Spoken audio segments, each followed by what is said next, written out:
हमें पेरेंट्स को इंप्रूव करने की जरूरत है वो हमारी इमोशनैलिटी है। इमोशनैलिटी का मतलब यह है कि जब मेरे ऊपर ज़रा से कोई कठिन हालात आते हैं, ज़रा सी कोई चीज़ मेरी मर्ज़ी के ख़िलाफ़ होती है, ज़रा सा मुझे ऐसा लगता है कि मेरी हद तक हुई है या मुझे मेरी एक्सपेक्टेशन लूज़ हुई है, तो मैं उसको कैसे रिएक्ट करता हूँ कि उसके माँ बाप इमोशनली कितने साउंड हैं। और जब भी ऐसी चार्ज्ड इन्वायरमेंट होता है जिसके अंदर कुछ नापसंदीदा बात हो चुकी होती है, तो ऐसी सूरत के अंदर माँ बाप रिएक्ट कैसे करते हैं। अगर माँ बाप गुस्से के साथ रिएक्ट करते हैं और माँ बाप चिड़चिड़े हो जाते हैं और माँ बाप खुदा ना खास्ता फिजिकल, ये तो एक्सट्रीम है ना, फिजिकल होना, यानी किसी को थप्पड़ मार दिया, किसी को धक्का दे दिया, ये तो खैर बहुत बुरी बात है, लेकिन गालियां बकने लग जाते हैं और एक्सट्रीम डिग्री की इमोशनल आउटब्रस्ट को शो करना शुरू कर देते हैं, तो ऐसी सूरत के अंदर बच्चों के अंदर वैसा ही पैटर्न नॉर्मल के तौर पर रिकॉर्ड हो जाता है और बच्चे फिर अपनी जिंदगी में वैसे ही करना शुरू कर देते हैं। और जितने वो इमोशनली अनस्टेबल होते हैं उतने ही एडल्ट लाइफ के अंदर उनके रिलेशनशिप खराब होना शुरू हो जाते हैं, चाहे वो मैट्रिमोनियल रिलेशन हो, चाहे वर्क प्लेस रिलेशंस हो, चाहे सिबलिंग्स के साथ आपस में रिलेशंस हो, चाहे फैमिली के दूसरे या आम अवामुन्नास के साथ उनके रिलेशंस हों। तो ऐसे तमाम लोगों के लिए बहुत मुश्किल हो जाता है उस एनवायरनमेंट में कोप करना। तो आप मेहरबानी करके आप अपने ऊपर गौर कीजिए और देखिए कि आपको बहुत बग़ैर वजह के गुस्सा तो नहीं आता। आपकी मर्ज़ी के ख़िलाफ़ बात हो जाए तो आपके अंदर बर्दाश्त की ताकत है या आप उसको एब्रप्टली रिएक्ट करती हैं। अगर आप ऐसा करती हैं तो और आपने इसको ना बदला, तो मैं आपको बहुत ही एक अफसोसनाक ख़बर आपके साथ शेयर करना चाहता हूँ कि आप अपने बच्चों की तरबियत के सिलसिले में बहुत नेगेटिव कंट्रीब्यूट कर रही हैं। हमारे पास बहुत सारी बच्चियाँ 12, 13, 14 साल की बच्चियाँ मेरे पास, मैं तो सर्जन हूँ, लेकिन बाज़ औक़ात वो आती हैं कि जी मेरी बच्ची का सर दुखता रहता है, इसको कम रहता है, इसको गुस्सा बहुत आता है। मेरा पहला सवाल ये होता है कि इनकी माँ की तबीयत कैसी है, क्या इनकी माँ को गुस्सा तो नहीं आता। उस बात कहते हैं हाँ जी इनकी माँ भी बहुत चिड़चिड़ी है, तो बस वो ऑटोमेटिकली पता लग जाता है। वो एक फेमस कहावत है कि अगर सूरज में दाग होंगे तो रोशनी भी दागदार होगी। तो अगर दाग होगा हमारे अंदर एज अ पेरेंट दाग होगा तो हमारे बच्चों में दाग और भी नुमायाँ होकर आएगा। तो इसलिए मेहरबानी करके अपनी इमोशनैलिटी के बारे में गौर कीजिए और अपनी इमोशन, उसकी बहुत सारी एक्सरसाइजेज हैं। बाज़ औक़ात कोई साइकेट्रिक प्रॉब्लम हो सकता है जिसकी वजह से आदमी बहुत इमोशनल हो जाता है, लेकिन मोस्ट ऑफ द टाइम ये बिहेवियरल इश्यूज़ होते हैं। हमने इसके बारे में कभी गौर नहीं किया होता, हमने कभी देखा नहीं होता कि हम कैसे लोगों के साथ सलूक करते हैं, उनके साथ कैसी गुफ्तगू करते हैं। तो इसलिए बच्चों के साथ आप उनको अंग्रेज़ी सिखा रही हैं, बच्चों कहते हैं नहीं ऐसे नहीं कहते, हाथ यूँ धोते हैं, चमचे को यूँ रखते हैं। बच्चों को हम अंग्रेज़ी सिखाएं, लेकिन आपके घर में जो नौकरानी काम कर रही है उसके साथ हम बदतमीज़ी करें और शाउट करें, तो आप देखिए कि बच्चे जो हैं वो हमारी अंग्रेज़ी सिखाई हुई जो तरतीब और तमीज़ है उसकी बजाय उस कन्फ्लिक्ट को रिकॉर्ड करेंगे जो हमारे रवैये के अंदर,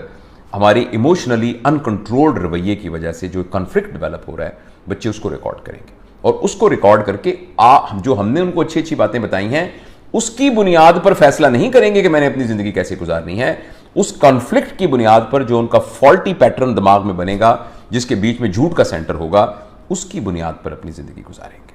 तो इसलिए मेहरबानी करके अपनी इमोशनैलिटी के बारे में ज़रूर गौर कीजिए।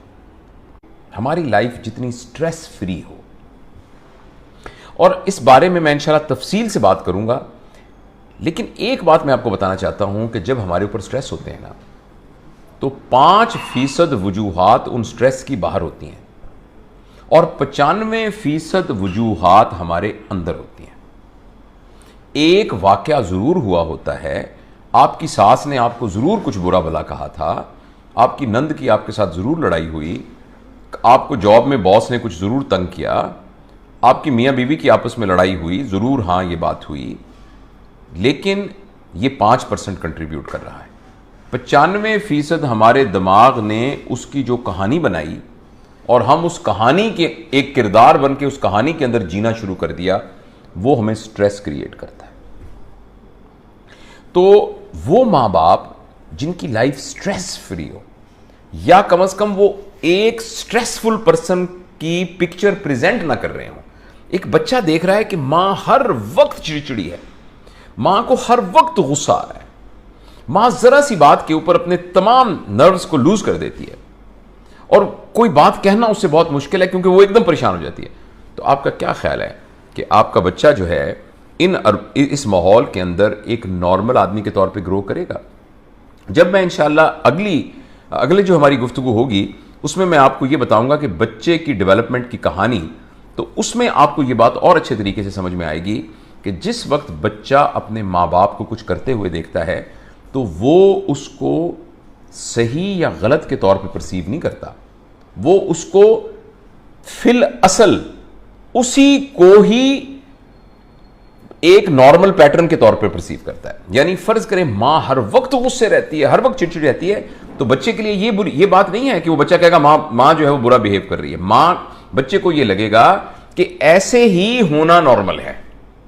और उसका पैटर्न ऐसे ही बन जाएगा और वो इसको ही नॉर्मेलिटी के तौर पर अपनी जिंदगी में ले आएगा। आपने देखा होगा बहुत सारे लोग ऐसे हैं, बहुत बुरे होते हैं, बदतमीजी करते हैं, सारी दुनिया उनको समझाती है मगर वो बाज नहीं आते, इसलिए कि उनके नज़दीक ऐसा होना ही नॉर्मल है। और हमारे बच्चों का पैटर्न स्ट्रेस से मुतल्लिक जो बनता है, जिसमें वो एडल्ट लाइफ के अंदर फिर एक अजीब तरीके से बिहेव करते हैं, वो सारा का सारा डिपेंड करता है कि हम कितने स्ट्रेस को एक्सप्रेस कर रहे हैं अपने घर के अंदर। तो ये 4 बातें हैं, दोबारा मैं दोहराता हूँ। पहली बात थी हमारी डाइट, घर के अंदर खाने पीने का क्या पैटर्न है, क्या खाते हैं, कब खाते हैं, कितना खाते हैं, किस वक्त खाते हैं, सब बैठ के इकट्ठे खाते हैं, खाने की क्या तरतीब है, उस सिलसिले में क्या हमारे यहाँ रवायत है, नंबर 1। नंबर 2 ये है कि हमारा स्लीप का पैटर्न ठीक है कि नहीं, वो हैपहैज़र्ड तो नहीं है, पेरेंट्स का स्लीप का पैटर्न हैपहैज़र्ड है कि नहीं है। तीसरी बात यह है कि पेरेंट्स एक्सरसाइज करते हैं कि नहीं करते, और चौथी बात यह है कि क्या वो हर वक्त स्ट्रेस में रहते हैं कि नहीं।